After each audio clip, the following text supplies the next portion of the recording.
600-700 साल पुरानी गल है। गोलकुंडा दियां पहाड़ियां विच एक अयाली एक आजड़ी भेडां चारदा सी। 700-800 भेडां सन। उन्हां दा मालिक सी, उन बेचदा सी, दुध बेचदा सी। कोई भेडां खरीदण आ जाए तो भेडां बेचदा सी, उहदा धंधा सी। अयाली सी, चरण दा भी आप सी। इतिहासक घटना तुहानूं सरवण करा रहा, हैदराबाद के नेड़े। एक दिन संध्या के समय भेड़ां नूं वापस लिया रहा अपने घर बाड़े विच। पहाड़ की तलहटी ते एक चमकदा होया पत्थर पिया सी। चुक लिया इसने। कहंदा है हल्का जिहा अंधेरा हो गया पर इत्थे चमकदा पिया, रोशनी देंदा। चुक लिया इसने, घर ले आया तो बच्चों नूं दे दिता। आखिया तुहाडे लई बड़ा वधिया खिडौना लिआंदा, सवेरे तो रो रहे सी ना, खिडौना चाहिए, खिडौना चाहिए, ऐ लो। इस तरह का खिडौना किसी कोल नहीं होगा, इहदे नाल खेडो। देखो चानना देंदा, रोशनी देंदा। उस चमकदे पत्थर नाल उहदे बच्चे 6 महीने खेडते रहे। अज एक ऐसा पुरुष आया जिन्हों 2 भेड़ां की लौड़ सी, खरीदण लई आया। उस जमाने करंसी नोट नहीं आउंदे सन, कॉइन सिक्के ही आउंदे सन, सिक्के चलते सन। जेब दे चुलदे सिक्के, सिक्कियां नाल भरी हुई थैली। आया है, कहंदा मैनूं 2 भेड़ां चाहीदियां ने। उन्हें आली ने कहा ले पसंद कर ले जड़ियां 2 चाहिदियां ने। उन्हें पसंद कर लिया। पुराना जमाना, मोल भाव तय हो गया। 2-2 रुपए की भेड़, पुराना जमाना। उन्हें 4 रुपए दिते। भेड़ां दे गल विच रसा पा के चल पिया। निगाह पै गई उस पत्थर ते जिहदे नाल बच्चे खेड रहे सन। अयाली नूं कहंदा ये तुहाडे कोल ये कित्थों मिले है? अयाली भजया होया गया पत्थर चुक के। जिन्हें भेडां खरीदियां ना उहदी हथेली ते रख के कहंदा लै जाओ। तुसीं ते बड़े हैरान हो गए हो, लगदा तुहानूं चंगा लगदा, लै जाओ। साडे बच्चियां ने बथेरा खेड लिया, 6 महीने हो गए, तुहाडे बच्चे खेडणगे, लै जाओ। पूरी भरी हुई थैली चांदी दे रुपयां दी उन्हें दे दी। आख्या इस वक्त मेरे को ही ने, ऐ ले ले, और नहीं, ऐ लो। दे देते। ओ भेड़ा फिर पत्थर लेके चला गया। अयाली अपने बच्चों को कहता कितना मूर्ख है, भेड़ खरीदता है 2 रुपए की, पत्थर दे गया 100 रुपए, पूरी थैली लेके गया। बड़ा मूर्ख है, बड़ा नादान है। और मैं अर्ज करा वो जौहरी सी, जौहरी सी। उन्हें उसनों तराशिया। उन्हें मुगल शहनशाह नूं भेंट कीता। पता है उसनों वेख के मुगल बादशाह ने नाम कह दिता कोहे नूर। इत्थे पहाड़ां दा चानण है, इत्थे पहाड़ां दा नूर है, इत्थे पहाड़ां दा प्रकाश है तू लियांदा। मुंह मंगा इनाम उसने दिता, एक बहुत वड्डी जगीर दिती। यके बाद दीगरे कई मुगल शहनशाहां दे हट तो फिर महाराजा रणजीत सिंह को लाया। उस तो इन्हां अंग्रेज़ां ने प्राप्त किया। थोड़े लंदन म्यूजियम दे पे अद्धा टुकड़ा मलका दे ताज जुड़िया है, अद्धा उत्थे पिया। हुण हज़ारां पाउंड ते रोज़ टिकट विक जाती है सिर्फ कोह नूर नूं वेखण वास्ते। लेकिन अयाली ने सिर्फ 100 रुपया के बदले दे दिता। वो भी उन्हें पहले तो मुफ्त ही दे दिता, लै जा भाई तू लै जा। बड़े ध्यान नाल सुनना, समझ है ते हीरा हीरा है, वरना नहीं है। समझ है ते सोना सोना है, वरना नहीं है। समझ है ते नीलम नीलम है, वरना नहीं है। मैनू कहण देना समझ है ते गुरु गुरु है, वरना नहीं है। नहीं है। समझ है ते परमात्मा परमात्मा है, वरना नहीं है। नहीं है। जो मेरी समझ दे च नहीं है। ਤੇ ਜੋ ਮੇਰੀ ਸਮਝ ਦੇ ਨਹੀਂ ਹੋਵੇ, ਚੇਤੇ 'ਚ ਕਿਸ ਤਰ੍ਹਾਂ ਹੋਵੇਗਾ, ਮੇਰੀ ਯਾਦ ਦੇ 'ਚ ਕਿਸ ਤਰ੍ਹਾਂ ਹੋਵੇਗਾ, ਕਿਸ ਤਰ੍ਹਾਂ ਹੋਵੇਗਾ। ਇੱਕ ਮਿੰਟ ਮੈਂ ਆਪਦਾ ਹੋਰ ਲਵਾਂ ਮੇਰੇ ਨਾਲ ਜੋ ਬੀਤੀ। ਸ਼੍ਰੀ ਗੁਰੂ ਸਿੰਘ ਸਭਾ ਤਹਿਰਾਨ ਈਰਾਨ ਵਿੱਚ ਦਾਸ ਹਰ ਸਾਲ ਜਾਂਦਾ ਰਿਹਾ 15 ਦਿਨਾਂ ਲਈ। ਭਾਈ ਮੱਖਣ ਸਿੰਘ ਥੋੜੇ ਦਿਨ ਹੋਏ ਨੇ ਇੱਥੇ ਹੀ ਗੁਜ਼ਰ ਗਏ ਨੇ। 50 ਸਾਲ ਉਹਨਾਂ ਨੇ ਮਹਾਰਾਜ ਦੇ ਅਸਥਾਨ ਦੀ ਸੇਵਾ ਕੀਤੀ। ਭਾਵੇਂ ਉਹਨਾਂ ਦੀ ਸਪੇਅਰ ਪਾਰਟ ਦੀ ਆਪਣੀ ਦੁਕਾਨ ਸੀ, ਪਰ ਸ਼ੌਕੀਆ ਤੌਰ 'ਤੇ ਅੰਦਰੂਨੀ ਲਗਨ ਕਰਕੇ 4 ਵਜੇ ਉਹਨਾਂ ਨੇ ਆ ਕੇ ਪ੍ਰਕਾਸ਼ ਕਰਨਾ। ਸ਼ਾਮੀ ਉਹਨਾਂ ਨੇ ਰਹਿਰਾਸ ਪੜ੍ਹਨੀ, ਸੁਖਾਸਣ ਉਹਨਾਂ ਨੇ ਕਰਨਾ, ਕੜਾ ਪ੍ਰਸ਼ਾਦ ਦੀ ਦੇਗ ਉਹਨਾਂ ਨੇ ਬਣਾਉਣੀ, ਵੰਡਣੀ ਉਹਨਾਂ ਨੇ, ਅਰਦਾਸ ਉਹਨਾਂ ਨੇ ਕਰਨੀ। ਪ੍ਰੋਫੈਸ਼ਨਲ ਨਹੀਂ ਸਨ, ਪਰ ਫਿਰ ਵੀ ਸਾਰੀ ਸੇਵਾ 50 ਸਾਲ ਕੀਤੀ। ਸ਼੍ਰੀ ਗੁਰੂ ਸਿੰਘ ਸਭਾ ਵਿੱਚ 15-20 ਮੁਸਲਮਾਨ ਵੀ ਆਉਂਦੇ ਸਨ, ਰੋਜ਼ ਆਉਂਦੇ ਸਨ। ਦਾਸ ਪਿੱਛੋਂ ਫਰੰਟੀਅਰ ਤੋਂ ਆਇਆ, ਐਸਾ ਕੋਈ ਗੁਰਦੁਆਰਾ ਨਹੀਂ ਆਉਂਦਾ ਸੀ ਜਿੱਥੇ 10-20 ਮੁਸਲਮਾਨ ਨਾ ਬੈਠਣ। ਅੱਧੇ ਤੋਂ ਜ਼ਿਆਦਾ ਹਿੰਦੂ ਆਉਂਦੇ ਸਨ, 10-20 ਮੁਸਲਮਾਨ ਆਉਂਦੇ ਸਨ। ਕੇਸਾਦਾਰੀ 40% ਆਉਂਦੇ ਸਨ।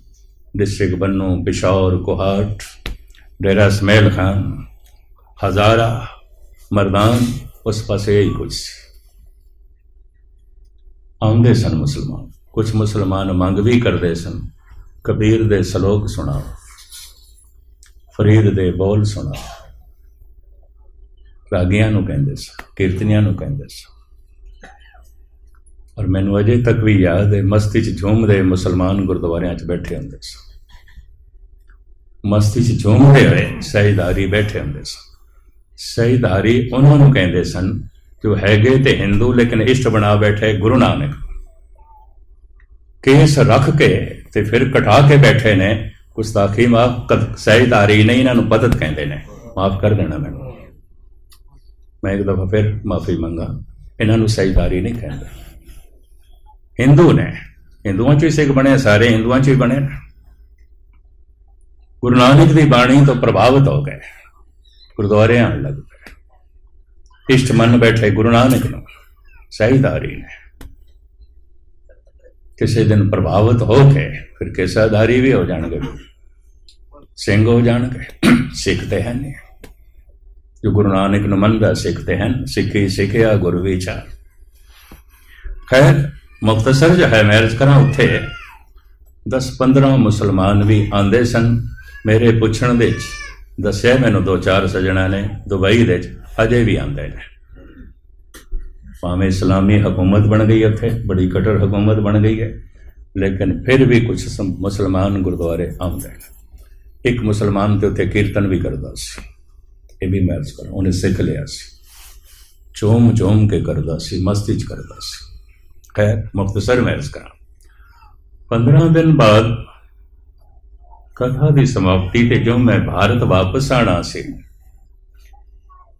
ਇੱਕ ਸੂਫੀ ਫਕੀਰ ਵੀ ਸੁਣਨ ਲਈ ਆਂਦਾ ਸੀ। ਬਾਹਰ ਕਿਧਰੇ ਸ਼ਹਿਰ ਤੋਂ ਬਾਹਰ, ਤਹਿਰਾਨ ਬਾਹਰ ਇੱਕ ਕੁਟੀਆ 'ਚ ਰਹਿੰਦਾ ਸੀ। 2.5 ਮੀਲ ਦਾ ਸਫ਼ਰ ਪੈਦਲ ਚੱਲ ਕੇ ਆਉਂਦਾ ਸੀ, ਪੈਦਲ ਹੀ ਵਾਪਸ ਜਾਂਦਾ ਸੀ। ਰਸਤੇ 'ਚ ਆਂਦਾ ਹੋਇਆ ਕੋਈ ਸਿੰਘ ਦੇਖ ਲਵੇ ਤੇ ਗੱਡੀ 'ਚ ਬਿਠਾ ਲੈਂਦਾ ਸੀ, ਨਹੀਂ ਤੇ 5 ਮੀਲ ਦੀ ਯਾਤਰਾ ਰੋਜ਼ ਪੈਦਲ ਕਰਦਾ ਸੀ। ਸਵੇਰੇ ਚੱਲ ਪੈਂਦਾ ਸੀ ਗੁਰਦੁਆਰੇ ਆਣਾ, ਫਿਰ ਵਾਪਸ ਪੈਦਲ ਹੀ ਜਾਂਦਾ ਸੀ। ਉਹਨੇ ਬੇਟਾ ਵਜੋਂ ਮੇਰੇ ਅੱਗੋਂ ਇੱਕ ਮਾਲਾ ਰੱਖ ਦਿੱਤੀ। ਮਾਲਾ ਨੂੰ ਉਹ ਤਸਬੀਹ ਕਹਿੰਦੇ ਨੇ। ਸਮਾਪਤੀ ਤੋਂ ਬਾਅਦ ਉਸ ਫਕੀਰ ਨੂੰ ਮੈਂ ਕਿਹਾ, ਮੈਂ ਰੱਖ ਲੈ ਤੂੰ। ਮੈਂ ਕਿਹਾ ਮਾਲਾ ਇੰਡੀਆ 'ਚ ਬਹੁਤ ਮਿਲਦੀਆਂ ਨੇ, ਹਿੰਦੁਸਤਾਨ 'ਚ ਬਹੁਤ ਮਿਲਦੀਆਂ ਨੇ, ਲੈ ਲਿਆਂਗਾ। ਕਿਉਂਕਿ ਉਸਦੀ ਹਾਲਤ ਮੈਂ ਦੇਖੀ ਸੀ। ਮੈਂ ਕਿਹਾ ਤੁਸੀਂ ਰੱਖੋ, ਫਿਰ ਤੁਹਾਨੂੰ ਹੋਰ ਕਦੇ ਖਰੀਦਣੀ ਪਏਗੀ, ਰੱਖੋ। ਮੈਨੂੰ ਕਹਿਣ ਲੱਗੇ ਤੁਸੀਂ ਸਿੰਘਾਂ ਨੂੰ ਤੇ ਨਹੀਂ ਆਖਿਆ, ਜੋ ਨਜ਼ਰਾਨਾ ਦਿੱਤਾ ਹੈ ਲੈ ਲਿਆ। मैं एक गरीब ने ए माला भेंट की, मैनू वापस कर दे, मेरी तोहीन है। ਉਹਦੀ ਅੱਖਾਂ ਬਾਹਰ ਆਈਆਂ। मैं तो नजराना भेंट किया है, और नजराना भेंट किया है जो मैं थानू सुनता रहा, ये थानू कबूल नहीं, मैनू बहुत चोट लगेगी, मैं रख ले वो माला, मैं रख ली। आप दी ज्ञात ली अर्ज करा, गालबन ये घटना सन 74 की होगी। 80-81 तक वो माला मेरे को रही है। 2 दफा मेरे को ट्रेन दे रह गई सी, यात्रियों ने घर दे पहुँचाई, तो मैं उन्होंने कहा 5-10 रुपए की माला सी, तुसी सैकड़े रुपए किराया खर्च के अलवर आए हो, एवें के चल गई। कहने लगे नहीं, थोड़े हाथ च देखी सी, फिर जमीर नहीं मनी, फिर पहुँचाई। 2-4 दफा गुरुद्वारियां च भी खो गई, मैनू मिल गई। खास जी घटना मैं थोड़ा सरवण करान लगा, हैरान हो गए। कानपुर दास हर साल गालबन 40-45 साल तो 9-10 फरवरी तो लैके 19-20 फरवरी तक 10 दिन कथा करता है। 40-45 साल मैनू हो गए, मेरा नागा नहीं पे। लखनऊ दास की कुड़माचारी सरदार पूरन सिंह जी जैवलर्स, उन्होंने पोती दास के छोटे बच्चे नूं विआही हुई है। वो कथा सुनन दे बड़े शौकीन, शाम नूं आ जाया करते सन। 45 मील है, रात रह के मेरे को सवेरे चले जाया करते, डेली अप डाउन करते सन। एक दिन सिराणे पई हुई माला देख के मैनू कहन लगा, अगैनी अनूप सिंह भी शायद उन्होंने दिन मेरे नाल सुनता ही मुस्कुरा रहे, ओ मैनू कहन लगे, ए माला मैं लखनऊ ले जानी है, शामी वापस ले आवांगा। मैं चुके दे दी। मैं आखिर वापस कानू लियानी, रखो तुसी रखो, वापस की लियानी, तुहानू चंगी लगी रख लो। मैनू कहन लगे, मस्कीन जी मैं रखनी कोई नहीं, शामी मैं ले आवांगा, मैं देखनी है। खैर समाप्ति मैं करने लगा, ले गए। जब शामी आए तो मैनू कहने लगे, पुखराज है, एक एक मणका 10-12 हज़ार का, तुम इधर सुट देंगे हो, इधर सुट देंगे। मैं कभी सुपने च भी नहीं सोच सकता सी कि वह फकीर जिहदे कपड़े पाटे हुए ने मैनू पुखराज की माला देवेगा। उन्होंने कहा, पुखराज है, संभाल के रखना। संभाल के मैं की रखा, उसे रात ही खो गई, अजे तक नहीं मिली, खो गई। सारियां नूं पता चल गया पुखराज कीमती है। समझ है ते पुखराज पुखराज है, वरना नहीं है। समझ है ते हीरा हीरा है, वरना नहीं है। समझ है ते सोना सोना है, वरना नहीं है। समझ है ते परमात्मा परमात्मा है, वरना नहीं है। समझ है ते गुरु गुरु है, वरना नहीं। हे प्रभु तू मेरी समझ तो दूर है। जब तू मेरी समझ च नहीं है तो मेरे चेते च किस तरह आवेगा, किवें आवेगा। बस एक नुकता कह के हम मैं समाप्ति करदा। क्या परमात्मा समझ दे आ जाता है? आ जाता। दूजा नुकता बयान करने लगा, अगर वो समझ दे आ जाता है तो वो परमात्मा मेरी समझ तो वड्डा नहीं हो सकता, फिर मेरी समझ वड्डी है। तू समरथ वड़ा मेरी मत थोरी रा। प्याला कितना ही वड्डा क्यों ना होवे, सागर उस दे च नहीं आ सकता।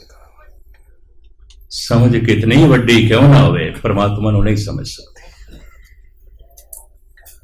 तुसी आखोगे फिर मैं क्यों कहा है, जो मेरी समझ दे च नहीं है, जो मेरे चेते दे च नहीं है, एकाग्रता बख्श नहीं, फिर मैं क्यों कह रहे। समझ समझ के ये समझ मिलती है कि हे प्रभु मैं तेनू नहीं समझ सकता, क्यों? तो मेरी समझ तो वड्डा है, बहुत वड्डा, बहुत वड्डा। हृदय इतना प्रभावित हो जाता है, रोम रोम याद करन लग पैंदा, रसना उसका नाम जपन लग पैंदी है, मन उस विच लीन हो जाता है। समझ समझ के ये समझ मिलती है कि मैं तेनू नहीं समझ सकता, नहीं समझ सकता। तू समरथ वड़ा मेरी मत थोड़ी राम। अगर कोई कहे मैं जान लिया, मैं समझ सकदा, गुरु नानक देव जी महाराज कहते हैं सोई अजान कहे मैं जानिया, जानन हार न छाना। फरीद जो कह रहे ने यही कह रहे ने, हे खुदा तू मेरी समझ तो दूर, हे खुदा तू मेरे चेते तो दूर है, मेरी याद तेरे तक नहीं पहुंचती। अमीर खुसरो दिल्ली दे होया हजरत निजामुद्दीन दा चेला, जिन्हें उर्दू भाषा नूं जन्म दिता और जिसने कवाली संगीत नूं जन्म दिता। इस तो पहले कवाली संगीत नहीं सी। अमीर खुसरो वो कहता है अब तो याद रफ्त गांव की भी पहुंच नहीं, दोस्तों ने कितनी दूर बसाई है बस्तियां, ऐ मेरे खुदा कितनी दूर है तेरी बस्ती, मेरी याद नहीं पहुंचती। तेनू याद करन बैठना तू नहीं आ, याद पुत्रां तक पहुंच जाती है, धन संपदा तक पहुंच जाती है, परिवार तक पहुंच जाती है, ये करतार तेरे तक नहीं पहुंचती। ये दो दूरियां लागू होंदियां, तू मेरी समझ तो दूर है, तू मेरे चेते तो दूर है। सत्संग करदियां करदियां जे दिन ये समझ आ जाती है, मेरी समझ तो बहुत वड्डा है, बहुत वड्डा है, बहुत वड्डा है, हिरदा उसनू याद करन लग पैंदा है। कतई परमात्मा पूरा समझदे च नहीं आउंदा। कोई बंदा ये आखे सूरज मेरे नाल आके बैठे मेरे घर सोफे साइड दे, जमीन नालों करोड़ां गुणा वड्डा तेरे घर आवे, तेरे नाल बैठे, ओदी किरण आ सकदी है, ओदी रोशनी आ सकदी है, परमात्मा दे गुणां दे तेरे हिरदे च प्रकाश हो सकदा है, ओदी शक्ति दा प्रकाश हो सकदा है, ओदे महारस ते आनंद दा प्रकाश हो सकदा है। सारा परमात्मा तेरी समझ ते तेरे चेते तो परे परे परे। सतगुरु रहमत करन, बख्शिश करन, ये सानू बोध हासिल होवे। फिर किसी वक्त नदी नाव संजोगी मेले होए, गुरमत दे होर पहलू, गुरबाणी दे होर पहलू, सिद्धांत दे होर नुकते तुहाडे सामने रखण दी कोशिश करांगे।